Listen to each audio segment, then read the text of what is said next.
Hola a todos, bienvenidos a nuestro webinar de hoy. Mi nombre es María de la Madrid y soy parte del equipo de Sofía Martín en Equity Research. Nos da mucho gusto tenerlos aquí para platicar sobre Orbia y las oportunidades de inversión que vemos en la compañía. Me complace dar la bienvenida a nuestros invitados del día de hoy.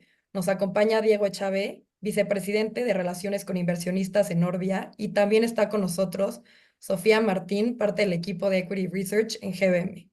Muchas gracias a ambos por acompañarnos.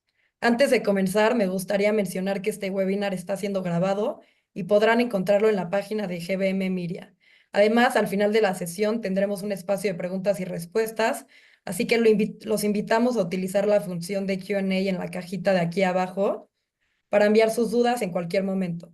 Y sin más preámbulos, le cedo la palabra a Diego, quien nos dará una breve introducción sobre Orbia para que nuestros inversionistas conozcan más la compañía. Adelante, Diego. Gracias, María, y muchas gracias al equipo de GBM por invitarnos a participar. Bueno, si arranco, les voy a presentar mi pantalla y creo que ya la pueden ver. Ya. Entonces, como saben, Orbia es una compañía muy diversificada, con operaciones comerciales en más de 100 países, con operaciones de manufactura en más de 50 países, y en el 2024 tuvimos ventas por alrededor de 7.5 billones de dólares, las cuales están concentradas principalmente en Norteamérica, donde Estados Unidos representa como el 25% y México más o menos el 9%, el resto es Canadá. Después está Europa, Sudamérica, Asia y África.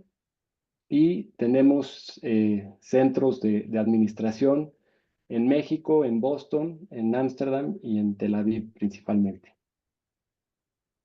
Orbia está enfocada en tres temáticas principales. La primera tiene que ver con agua y alimentación, en donde tenemos las divisiones de Polymer Solutions, Building and Infrastructure y Precision Agriculture. La segunda es la parte de descarbonización y transición energética, donde está nuestra división de Fluor y Energy Materials. Y la tercera tiene que ver con acceso a la información y conectividad. En la primera temática, que es la que tiene que ver con agua y alimentación, estamos integrados desde la producción del etileno hasta ofrecer soluciones que tienen que ver con conducción de agua, que es en el caso de Building and Infrastructure, que es la compañía líder en tubos y conexiones de PVC, y en la parte de riego tecnificado, donde somos la compañía líder a nivel global en riego por goteo. Entonces, cuando vemos la primera división de Polymer Solutions, aquí les comentaba que partimos desde una mina de sal, donde podemos producir los derivados, que son principalmente el cloro y la sosa. Después está un cracker de etileno que está ubicado en Texas, donde tenemos una joint venture con una compañía que se llama Occidental Petroleum. Ese etileno se utiliza para fabricar el VCM, que es la materia prima principal para producir el PVC.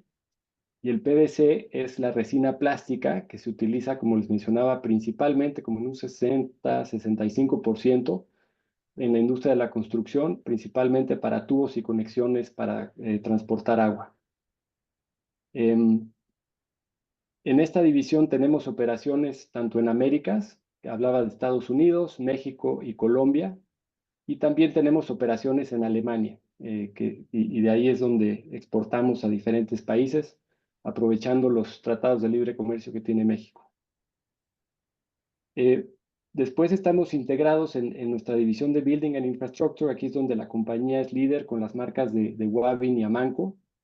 Las operaciones están divididas más o menos 40% es Europa, 40% Latinoamérica. Hay una parte que está en Estados Unidos y Canadá y otra que está en Asia, que es principalmente Indonesia e India.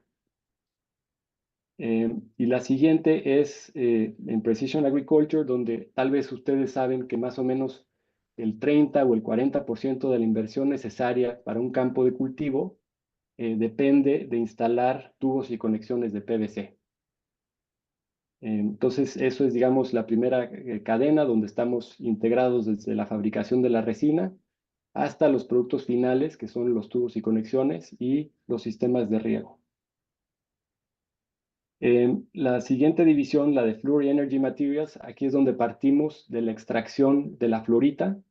México tiene la reserva de flúor más importante en el mundo y es la planta con mayor producción anual. Más o menos el 65% de la producción mundial está en China, pero de ese 35 a 40% restante, la mitad está en México, en esta mina que Orbia tiene la posibilidad de operar.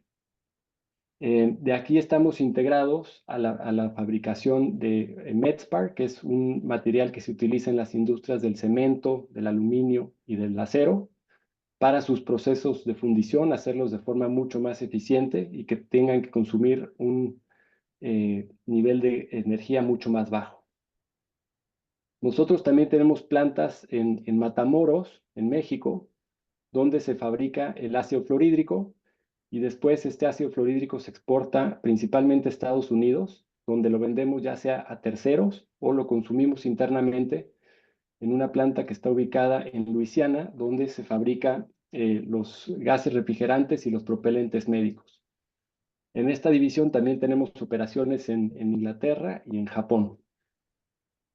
Y por último, en Information Access y Connectivity es donde tenemos esta compañía que se llama Dura-Line, que es la líder global en la producción de los tubos que protegen los cables de fibra óptica y donde más o menos el 80% de nuestras ventas están concentradas en Estados Unidos y somos el líder en participación de mercado en este tipo de productos. No sé, bueno, tenemos posición de liderazgo en todos los mercados donde participamos. Como puedes ver aquí, somos el número 1 en PVC de especialidad, número 6 a nivel global en resinas generales, número 1 en Latinoamérica. En la parte de Building and Infrastructure, número 1 tanto en Europa como en Latinoamérica. Después, en Precision Agriculture, les mencioné que somos el número 1 a nivel global. En Fluor Energy Materials, el primero en la producción de fluorspar y los propelentes médicos. Y en Connectivity Solutions, el número 1 a nivel global y por mucho el principal en Estados Unidos. Entonces, no sé, hasta aquí, si hay alguna duda sobre los negocios en donde participa Orbia. Yo creo que las preguntas las podemos dejar al final, sino para hacer esto un poco más dinámico. Entonces, si quieres, puedes seguir, Diego. Gracias. Ok. Creo que el siguiente tema que es bien importante que comentemos es qué ha pasado con los resultados de Orbia en los últimos 12, 18 meses y qué acciones estamos tomando para regresar a un nivel de rentabilidad con el cual nosotros nos sentimos muy capaces de lograr a través de iniciativas que nosotros controlamos independientemente de la situación de mercado. Entonces, la primera pregunta es ¿por qué estamos en esta situación? Tiene que ver con la industria de construcción e infraestructura, que es de la cual nosotros dependemos en mayor medida, y ahí por un tema de tasas de interés altas que se han mantenido por un periodo de tiempo más largo, eso ha generado que en las diferentes economías donde participamos, los permisos para nuevas construcciones y en general los proyectos de inversión se hayan visto detenidos y esto pues causó que nuestros resultados en el 2024 estuvieran considerablemente por debajo de los resultados que tuvimos en el 2023 y ahorita en lo que nos hemos enfocado y lo que presentamos en octubre es un plan para regresar a la compañía a niveles de generación de EBITDA cercanos a los 1.5 billones de dólares hacia el 2027. Entonces, ¿cuáles son estas acciones? Son principalmente tres pilares. El primero es un plan de ahorro en costos para lograr hasta 250 millones de dólares de EBITDA incremental al año. De este total de 250 millones ya logramos superar la meta que teníamos inicial para el 2024, que era por más o menos 85 millones, ya vamos en 108. ¿Y cómo es que estamos logrando estos ahorros en nuestras operaciones? Principalmente viene de racionalizar el número de plantas que tenemos en operación. ¿Qué quiere decir esto? Como ejemplo, en nuestra división de Building and Infrastructure en Wavin, a inicios del 2024 estábamos operando más o menos 24 plantas en Europa y a través de este plan, al final del 2026, más o menos, vamos a estar operando alrededor de 11 plantas. Lo que estamos logrando con este cierre de plantas que estamos llevando a cabo es que las plantas que estén en operación van a tener un porcentaje de utilización mucho más alto, lo cual hace mucho más eficiente los costos. Y además estamos migrando de lugares donde el costo de mano de obra es más alto a lugares donde el costo de mano de obra es más competitivo. Entonces estamos cerrando plantas en países como Alemania, Holanda, Francia, y nos estamos concentrando en países como Polonia y República Checa. Adicionalmente, también estamos haciendo una reducción de SKUs, ¿no? De productos que tenemos en venta, concentrándonos solamente en que tiene mayor posibilidad de generar la rentabilidad que nosotros buscamos. Y más o menos de este tipo de iniciativas es que esperamos conseguir la mitad de estos 250 millones de ahorros. La otra parte de los ahorros viene de una racionalización de las operaciones administrativas. Por ahí les mencioné que nosotros tenemos presencia en más de 100 países y eso en algunos casos ha significado que para algunos de nuestros grupos de negocio hayamos tenido por cada país un número de digamos, funciones que se pueden concentrar por región. Entonces, en vez de tener 5 directores financieros, pues a lo mejor estamos concentrando en uno solo y ese tipo de movimientos y hacia abajo en esas pirámides nos están ayudando a tener un costo administrativo mucho más competitivo. La siguiente forma de donde estamos consiguiendo mayor rentabilidad es del EBITDA incremental que esperamos obtener de inversiones de capital de crecimiento que realizamos entre el 2022 y el 2024. Y hoy en día estos proyectos ya están en marcha y están generando rentabilidad. De este tipo de iniciativas esperamos conseguir al menos 150 millones de dólares incrementales. Y muy importante que aquí lo que tomen en consideración es que estas iniciativas y estos incrementos en la rentabilidad, en el EBITDA, no necesitan recuperación de mercado. O sea, son solamente iniciativas, ni tampoco necesitan inversión, porque también son proyectos que ya están en marcha, donde ya hicimos la inversión en años anteriores, y ahorita pues ya es, digamos, el periodo eh, de crecimiento y que vayan teniendo mayor penetración en los productos que ofrecen. Como ejemplo de esto, en la división de Polymer Solutions, aumentamos capacidad para producir PVC de especialidad en Estados Unidos. También aumentamos capacidad en India, en una de nuestras plantas de compuestos que fabrica compuestos que son libres de halógeno y retardan la producción de flama. Entonces, cumplen con los códigos de construcción y es algo bastante especializado que tiene muy buenos márgenes y de este tipo de proyectos vamos a conseguir más o menos 30 millones de dólares hacia el 2027. En la división de Building and Infrastructure, que es Wavin y Amanco, aquí hemos introducido nuevos productos en el mercado y estos pues, ya están en periodo de comercialización y están generando rentabilidad. Y también hemos hecho inversiones para entrar en nuevos mercados donde las tasas de crecimiento son muy atractivos debido a la baja nivel de soluciones de sanitización y tratamiento de agua, ¿no? Que en concreto en octubre también anunciamos la entrada en operación de una planta en Indonesia y estos proyectos pues, van a generar más o menos 40 millones de dólares de EBITDA incremental. En la parte de Netafim, de Precision Agriculture, hemos entrado en nuevos países en el norte de África y también hemos introducido nuevos productos Uno de ellos es la solución digital para la administración de campos de cultivo y también estamos empezando a vender un producto que nos ayuda a penetrar de forma mucho más acelerada porque reduce el costo de nuestra solución para proyectos de riego en cultivos extensivos, que los cultivos extensivos, digamos, es lo que aplica al maíz, el trigo, el arroz, la alfalfa, y entonces ahí es donde nosotros tenemos un pendiente muy grande de penetrar esos mercados, porque pues, es lo que representa el mayor área que se cultiva alrededor del mundo. Nosotros, como saben, históricamente la fortaleza ha estado en los cultivos de alto valor, como las nueces, las almendras, etcétera,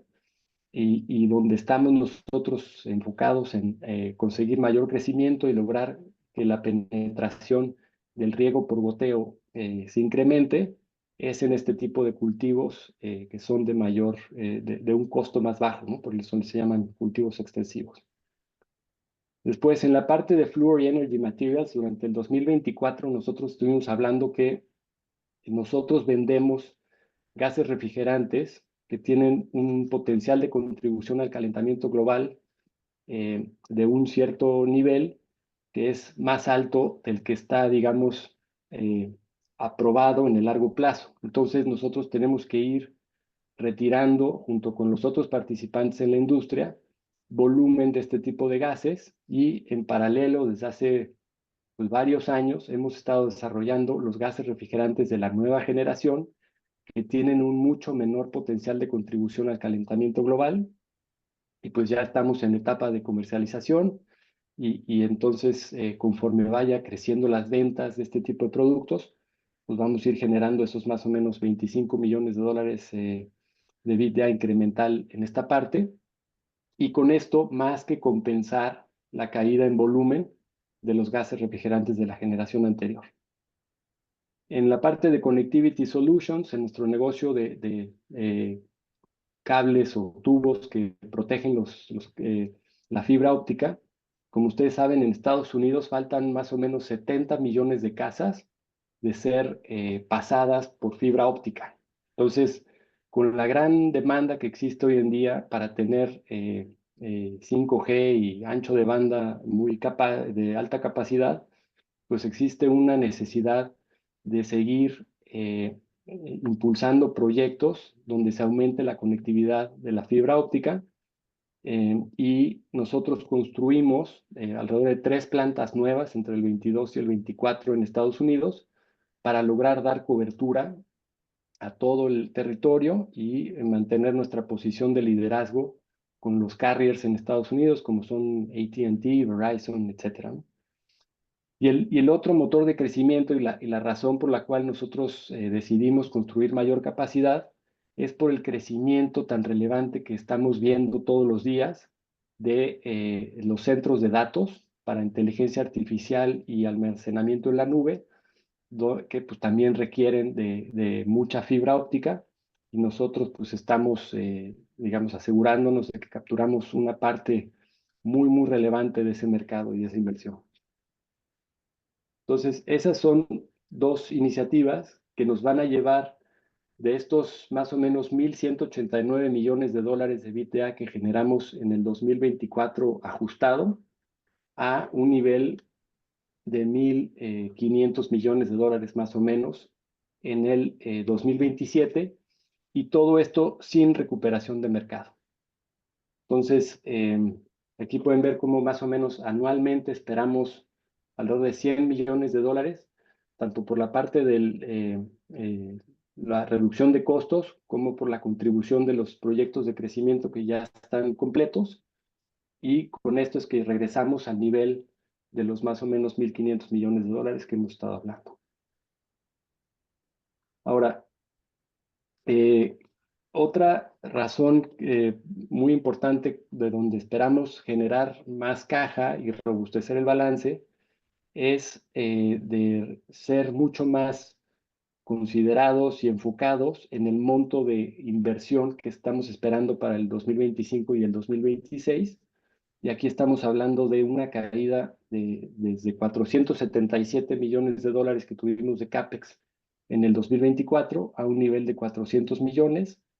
De este monto, más o menos 250 millones se utilizan anualmente para asegurar el mantenimiento y la seguridad y la integridad de nuestros equipos, y los 150 remanentes van enfocados principalmente a proyectos de crecimiento en la división de Fluor y Energy Materials, que es donde hemos anunciado planes para construir plantas capaces de producir los materiales principales que van en las baterías de ion litio, de manera que vamos a poder ofrecer materiales que tienen un valor agregado muy alto y que hoy en día se importan a Estados Unidos principalmente de China, Corea y Japón, y hay pues una necesidad de fabricarlos localmente, y por eso es que vamos a construir unas plantas en Luisiana, y desde ahora ya estamos haciendo inversiones. Estas inversiones y estos productos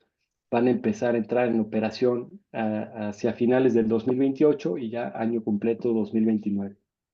Entonces aquí pueden ver que por división de negocio, el que más se lleva la parte de la inversión, pues va para la división de Fluor y Energy Materials. La otra razón que estamos muy enfocados en este tipo de proyectos de crecimiento orgánico es porque la razón de inversión a generación de EBITDA es muy atractiva, porque es más o menos alrededor de 3 veces. Entonces, si nosotros hemos estado hablando que para estos proyectos vamos a invertir alrededor de 900 millones de dólares, el EBITDA incremental que esperamos obtener como resultado de estas inversiones, ya parados, imaginemos en el 2029, que sería ya un año completo de operaciones, pues van a estar cercanos a los 300 millones de dólares. Y eso es encima de la proyección que les enseñé hace un minuto, del 2027, que llegábamos a 1.5 billones sin recuperación de mercado. Bueno, de ahí me paso a la siguiente lámina, que en esta lo que nosotros queremos enseñar como objetivo es, hoy en día tenemos un nivel de apalancamiento con el cual está por encima del objetivo interno que hemos planteado durante varios años, que ha sido estar más o menos por debajo de las 2.5 veces deuda neta EBITDA. Entonces nosotros cerramos, si vemos el plan que les mostré hace un minuto y juntamos el EBITDA del 2025 y del 2026, esperamos generar más o menos entre 2.5 y 2.7 billones de dólares. Nosotros tenemos una razón de conversión a flujo de operación de más o menos 60%. Esperamos invertir un CAPEX en estos 2 años de alrededor de 900 millones. Pagamos más o menos 200 millones de dólares en arrendamientos, y eso nos lleva a un flujo libre de alrededor de 450 a 500 millones. Nosotros pagamos más o menos 130 millones de dólares de un interés minoritario de unos de los joint ventures que tenemos, y este es la tercer palanca, digamos, de donde estamos sacando flujo ahorita, es de una iniciativa de venta de activos no estratégicos, de la cual esperamos lograr más o menos 150 millones de dólares de caja en los siguientes 2 años, ¿no? Entonces, con estos programas es que esperamos llegar a un nivel de caja adicional disponible para reducir deuda de entre 350 y 410 millones de dólares. Ahora, la venta de estos activos no estratégicos, ¿de qué se compone? Son 2 partes. Una es vender terrenos y construcciones que dejan de ser operativos como resultado de ese cierre de plantas y racionalización de operaciones que les mencioné, forma del programa de reducción de costos. Y la otra parte es la venta de activos operativos que tienen una contribución marginal a la EBITDA y que no son estratégicos en nuestros planes de crecimiento de largo plazo. Entonces, de esas 2 fuentes es que nosotros estamos obteniendo estos por lo menos 150 millones de dólares de venta de activos no estratégicos. Ahora, nuestro principal objetivo en el mediano plazo, en el corto plazo, es robustecer el balance. Y aquí pueden ver cómo con este plan que nosotros presentamos desde octubre del año pasado, nosotros cerramos el 2024 con un nivel de deuda neta de 3.6 billones de dólares y esperamos, de la forma que les expliqué en la lámina anterior, obtener más o menos entre 350 y 410 millones de dólares de caja, y con esto llegaríamos a un nivel de alrededor de los 3.2 billones de dólares de deuda neta. ¿Eso qué representa? Que cerramos en el 2024 con una razón de deuda neta EBITDA reportada de 3.3 veces, a nivel ajustado fue de 3.04 veces. ¿Y por qué hacemos ese comentario de a nivel ajustado? Porque durante en el 2024 nosotros tuvimos gastos no recurrentes, tanto por temas legales como por temas de reestructura de las operaciones, que representaron alrededor de 90 millones de dólares. Entonces, si tú le regresas ese gasto no recurrente al EBITDA, pues es que tendríamos esos más o menos 1.2 billones y ya te da este 3.04 veces de ratio. Y entonces, al cierre del 2026, nosotros esperaríamos estar en un nivel de apalancamiento de 2.4 veces. Ahora, todos estos planes que estamos presentando acá es asumiendo cero recuperación de mercado.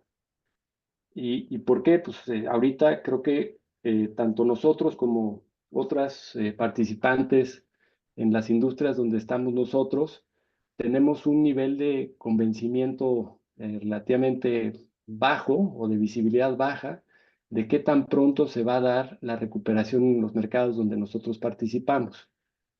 ¿Qué tendría que pasar o qué pasaría en nuestros resultados si esa recuperación se empezara a dar? Pues mira, nosotros en la parte de Polymer Solutions, ¿no? Nuestro negocio donde somos el jugador número uno en PVC de especialidad, para nosotros una mejora en el precio de la resina del PVC de más o menos $100 en un espacio de 12 meses representa un EBITDA incremental de 100 millones de dólares. El, el precio del PVC en los últimos 18 meses ha estado muy por debajo de su nivel de mitad del ciclo. Nosotros ahorita estamos en la parte baja del ciclo en esta división y el precio está cercano a los $700 por tonelada. Nosotros vemos el precio de mitad del ciclo más o menos en $1,100 por tonelada. Entonces ahí estás hablando de unos $400 de diferencia, que si se empieza a dar una recuperación, pues de cada $100 de apreciación en el precio del PVC, pues estás hablando de 100 millones de dólares incrementales. Nuestra división de Polymer Solutions en el 2024 generó alrededor de 385 millones de dólares de EBITDA, pero en el 2022 y 2021, cuando el precio del PVC estuvo en niveles arriba de los $1,600 por tonelada, esta división generó 1,000 millones de dólares, ¿no? Entonces ahí puedes ver que el potencial de recuperación que existe una vez que las condiciones de mercado se empiecen a recuperar, pues es realmente relevante para nosotros. La otra parte es en nuestra división de Building and Infrastructure. Yo les hablaba que más o menos la mitad del negocio tiene exposición a Europa y la otra mitad a Latinoamérica. Como saben, en el 2024 y desde el 2023 que empezó el conflicto entre Rusia y Ucrania, en Europa los permisos para nuevas construcciones se han caído más o menos entre un 30 y un 40% dependiendo cada país. Y aquí es donde vemos que con una recuperación en la demanda de más o menos un 15, un 20%, pues nosotros deberíamos tener un EBITDA incremental entre los 50 y 80 millones de dólares. En la parte de Precision Agriculture, ahí nosotros dependemos del precio de los cultivos para que los agricultores decidan invertir en nuevos campos, ¿no? y pues ahí los precios de los cultivos han estado bastante bajos, también el precio de los insumos como los fertilizantes, los nutrientes han estado más altos y pues por eso es que se ha caído entre un 20 y un 25% la actividad agrícola, de inversión agrícola en Estados Unidos. Y aquí con una recuperación, pues también vemos que hay un espacio de por lo menos 30 a 50 millones de dólares de EBITDA incremental. En la parte de Fluor y Energy Materials, con una recuperación en el precio de los gases refrigerantes, pues estamos hablando de alrededor de 30 a 50 millones de dólares de EBITDA incremental. Y en la parte de Connectivity Solutions, que nuestros resultados del 2024 estuvieron muy por debajo del 2023, esto como consecuencia de una presión significativa en los precios ante una ligera caída en la demanda y más bien mayor capacidad disponible, pero con que se dé una mejora de un 10 a 20% en las condiciones de nuestro negocio de Connectivity Solutions, pues vemos espacio para entre 50 a 100 millones de dólares de EBITDA incremental. Entonces, con todo esto, pues es que estaríamos, además de esos 1.5 billones que les mostré hace un momento con las iniciativas que nosotros podemos controlar, podemos llegar al 1.5 billones en el 2027, pues aquí tienes otros entre 250 y 500 millones incrementales. Entonces, creo que aquí voy a hacer una pausa, no sé, María o Sofía, si están de acuerdo o quieren que me siga. Sí, perfecto. Si quieres, podemos nosotros compartir el view complementario también por parte de GBM De y acuerdo. nos seguimos de ahí con algunas de las preguntas que tiene el público y algunas preguntas que preparamos nosotros. Adelante.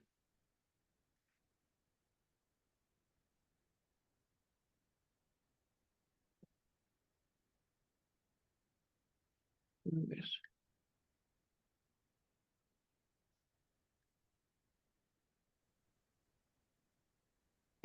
Sof, ahora me gustaría pasarte la palabra y que nos expliques un poco cuáles dirías que fueron los fundamentos clave detrás de tu tesis de inversión. Perfecto. Solo dejaste de compartir, María, entonces si nos ayudas otra vez compartiendo la presentación, por favor. Pero les voy platicando nuestros pilares, los pilares detrás de nuestra tesis de Orbia. Son 4 puntos en particular. El primero está relacionado al ciclo. Creemos que todas las divisiones, las 5 divisiones que ya nos platicó un poco más a detalle Diego, han tocado fondo y bueno, de ahí no hay más que para arriba, ¿no? Creemos que todas las divisiones han llegado a sus mínimos y de ahí deberían de crecer. En nuestro caso, hacia adelante, consideramos que perpetuamos una evita de 1.5 billones para el 2028, que esto es lo equivalente a una evita de ciclo bajo, considerando los ahorros, los costos, los ahorros de costos que ya nos platicó Diego. Y bueno, hacia adelante esto creemos que es el caso base, pero debería ser el caso mínimo, ¿no? El segundo punto detrás de nuestra tesis es que cada una de las divisiones pertenece o está ligada a tendencias seculares, como aquí dice en la presentación. En específico, la transición energética, la transición verde. Aquí la división de Florita es la que más relacionada está a esta dinámica, a esta tendencia, esta mega tendencia. La segunda está relacionada a resiliencia al cambio climático. Aquí juegan nuevamente Florita y la división de Precision Agriculture.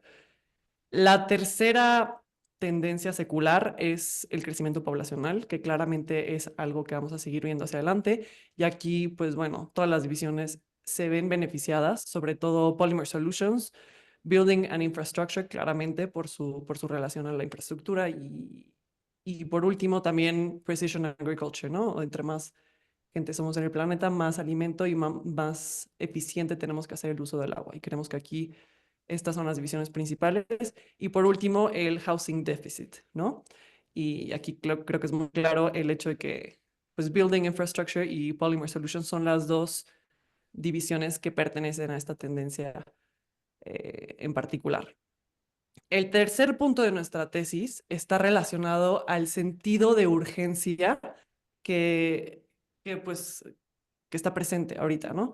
El management de Orbia, como bien nos platicó ya Diego, pues sí ha reconocido la necesidad de responder proactivamente a esta caída, pues dip en todos los ciclos de cada una de las divisiones, ¿no? Esto con el propósito de, pues de prevenir algún impacto mayor en los niveles de deuda de la compañía.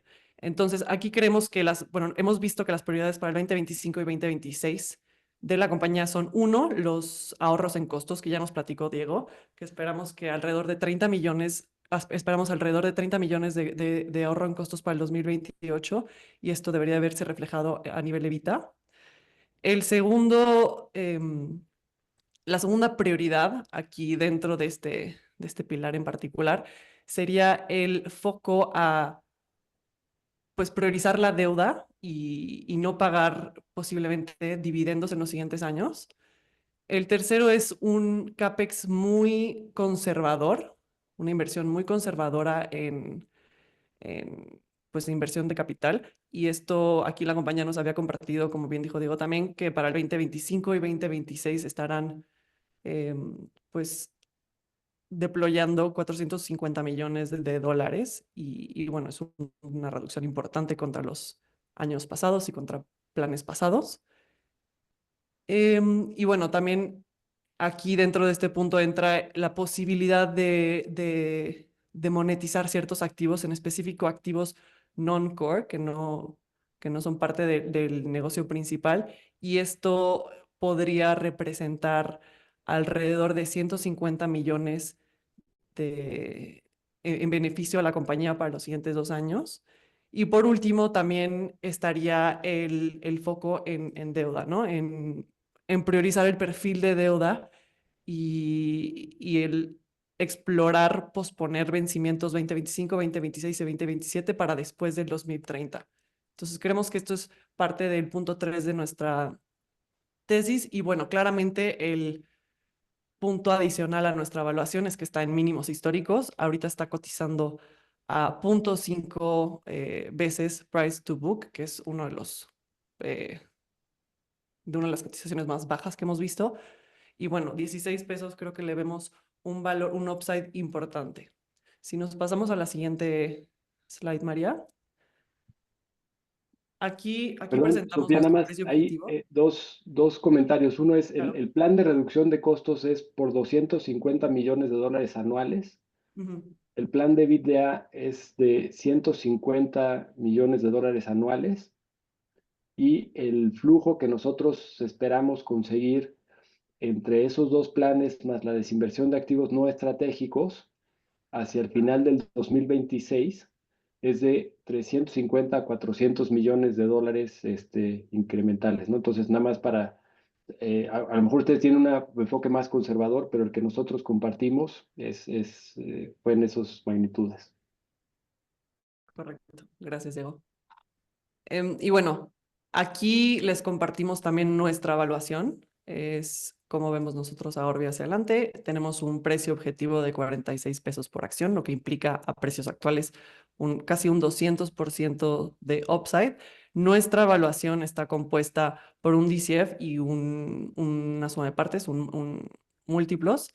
75% de la división de la evaluación es el DCF, en el que hacemos un análisis por división y esto nos da 48 pesos. Y hacemos un análisis por múltiplos, como les comentaba, y hacemos aquí, le damos un descuento incluso a los múltiplos, que es un descuento al promedio de los pares, ¿no? Aquí le damos un descuento de 25% y esto es como llegamos a los 46 pesos. Si nos pasamos a la siguiente slide, podemos ver que el precio que nosotros traemos considera un evita de largo plazo de 1.500, que como Diego había platicado, aquí es considerando los ahorros en costos que ya mencionamos, que ya platicamos a profundidad, y esto reflejaría un evita de ciclo bajo con los ahorros de costos, ¿no? Esto es perpetuando un escenario que tiene muchísimo upside. Si ahorita vemos el precio al que está cotizando Orbia, que son 16 pesos por acción, esto significa que el mercado la está pagando a un EBITDA mucho más bajo, que es de alrededor de 1100, y a una WACC mucho más alta, la está pagando mucho más caro. Y si lo vemos en cuanto a la parte de múltiplos, si nos pasamos a la siguiente slide, de nuevo, nosotros lo estamos pagando a 1500, que es un EBITDA de ciclo bajo, considerando los ahorros en costos, y un EV/EBITDA, un múltiplo de 6 veces promedio, ¿no? Y ahorita a lo que lo está pagando el mercado es a un múltiplo mucho más bajo. Entonces aquí nosotros tenemos un view muy positivo en Orbia. Creemos que en el largo plazo la empresa puede generar mucho valor y pues bueno, incluso nuestra evaluación considerando un escenario bastante conservador, creemos que pues tiene mucho potencial hacia adelante. Entonces, esto nada más para complementar lo que Diego ya nos platicó un poco más a profundidad. Nosotros de este lado estamos contentos con la compañía y hacia adelante creemos que tiene un potencial enorme por estos 4 puntos que platicamos. Está súper subvaluada, pertenece a, a megatendencias muy claras cada una de sus divisiones. Se ha visto desafortunadamente muy golpeada cada una de sus divisiones y esto ha sido parte de por qué ha caído tanto la acción. Y bueno, vemos al management muy comprometido hacia adelante a reducir costos, a reducir capital de inversión, a enfocarse a mejorar sus niveles de deuda, a crecer las divisiones en las que más tienen potencial de crecimiento y a crecer orgánicamente las inversiones que ya realizaron, como nos platicó Diego. Y bueno, hacia adelante de nuevo tenemos un view positivo en la compañía. Entonces, creo que esto es un poco el resumen de este lado en GBM, cómo vemos a la compañía, lo que nos gusta y si quieren podríamos, María, pasarnos a la parte de preguntas. Sí, Diego, veo muchas preguntas sobre la división de Florita y hemos visto que la compañía tiene pensado dos proyectos enfocados en materiales clave para las baterías de litio y nos parece una vía de crecimiento muy interesante y queríamos ver si nos puedes contar un poco más sobre ellos. Sí, claro que sí. Como sabes, el esfuerzo en Orbia desde hace varios años ha sido tratar de maximizar el valor que se obtiene por cada átomo de flúor que se extrae de la mina, ¿no? Entonces, ahí vamos integrándonos hacia adelante en la cadena y desde hace varios años el equipo identificó el sector de las baterías de iodo litio y todo el tema de electrificación como una oportunidad muy relevante para Orbia de seguir jugando un papel muy relevante y de tener un plan de crecimiento atractivo. Entonces, hace unos años se anunció dos proyectos. El primero es una asociación con una compañía de Bélgica que se llama ScienceCo para producir PVDF. El PVDF es polivinildenfluor que se utiliza en la parte del cátodo y el separador de las baterías de iodo litio. Hoy en día, como les comentaba, en Estados Unidos las baterías, tanto para las baterías en estado estacionario como las baterías de los autos eléctricos, las importan desde Asia y pues hay una necesidad muy importante de localizar las cadenas de suministro para seguir alimentando el crecimiento esperado de las baterías de iodo litio. Y el otro proyecto es un contrato que se firmó de largo plazo para utilizar la tecnología desarrollada por una compañía japonesa que se llama Kanto Denka para producir el IPF6, que es la sal que ayuda a transportar el litio del ánodo al cátodo en una batería. Entonces, estos dos proyectos son los que les comentaba que en combinación van a representar una inversión de alrededor de $900 millones. Nuestro socio ScienceCo recibió un subsidio por parte del gobierno americano, del Departamento de Energía, por alrededor de más de $150 millones. Y Orbia recibió un subsidio para el proyecto de LIPF6 de $100 millones, ¿no? Entonces, estos proyectos pues, ya están ahorita en la etapa de diseño e ingeniería y las etapas de construcción y demás, y de traer los equipos y demás van a empezar alrededor del 2020, finales del 2026, 2027. Aquí solo como comentario, nosotros en la evaluación que traemos para Orbia no consideramos estos proyectos. Sin embargo, el upside que ya platicó Diego podría representar, como ven aquí en la pantalla, hasta 5 pesos más para nuestra evaluación, lo que subiría nuestra evaluación de 46 a 51 pesos por acción. Entonces, nuestra evaluación, solamente para reiterar que nuestra evaluación es bastante conservadora y que nuestro view hacia adelante pues es conservador y hay mucho potencial todavía al alza, ¿no? Perfecto, muchas gracias a los dos. Otra pregunta que hemos visto mucho y que en GBM creemos que es un buen momento para que la empresa monetice algún activo y que el flujo que se genere ayude a reducir la deuda más rápidamente. Y queremos ver, Diego, si en Orbia, ¿qué piensan?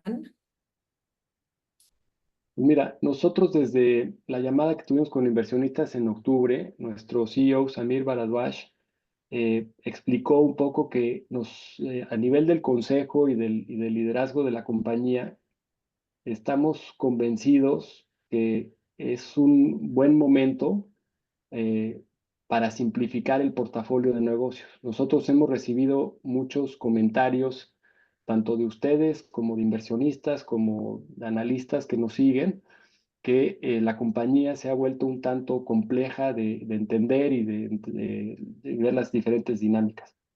Por otro lado, nosotros consideramos que si ustedes, y creo que lo hacen en este análisis tan profundo que realizaron, pero si se enfocan en el valor de cada una de las partes que componen Orbia, pues ahí pueden ver que, al menos en nuestra opinión, hay valor atrapado, y eso pues hace que exista una posibilidad de monetizar alguna de esas divisiones en su momento y según se considere, de manera que se libere parte de ese valor que está hoy en día, en nuestra opinión, atrapado en Orbia. Y obviamente, siendo la prioridad regresar a un nivel de apalancamiento con el cual el Consejo de Administración se ha sentido más cómodo históricamente, que como les mencionaba, la meta está estar por debajo de los 2.5 veces, pero si tú miras del 2023 hacia atrás, pues hay periodos muy largos donde el apalancamiento estuvo por debajo de las 2 veces. Entonces, con el plan que nosotros les compartimos aquí, pueden ver cómo regresamos a un nivel de apalancamiento de 2.4 veces sin recuperación de mercado.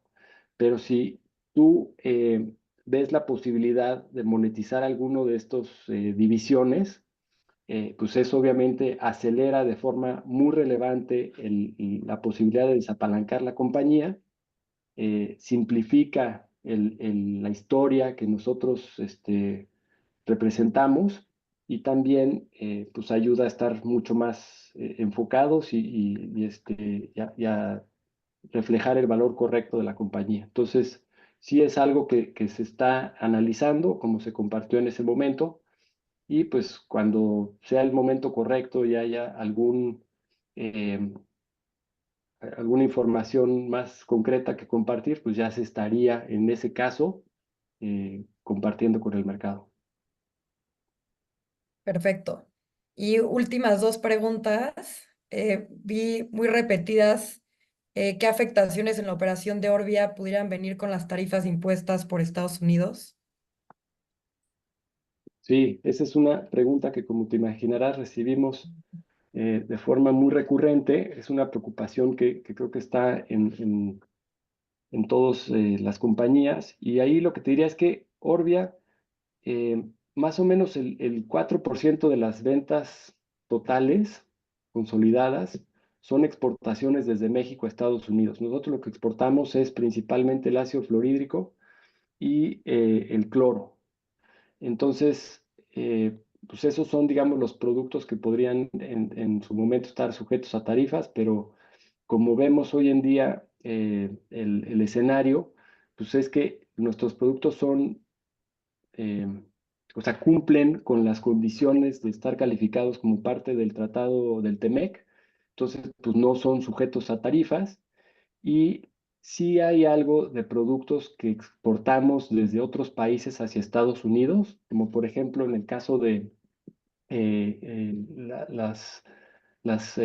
los drippers, que son lo que utilizamos en Netafim para el riego por goteo, pues hay producto que viene de Israel y entra a Estados Unidos y pues eso podría estar sujeto a tarifas, pero tenemos mitigantes identificados que podría representar que el impacto, pues yo te dijera, no es material y más bien lo que estamos viendo es que puede haber oportunidades también muy relevantes para nosotros, dependiendo cómo termine todos los posibles escenarios con el tema de las tarifas, pero también decirles muy abiertamente que a este nivel o con el nivel de visibilidad que tenemos de dónde puede terminar ese tema, pues de nuestro lado sería especular, realmente dar una respuesta del impacto sobre este escenario de las diferentes tarifas, pero de lo que tenemos identificado, pues no es material y cumplimos con el TEMEC, entonces no debería de afectar de forma importante.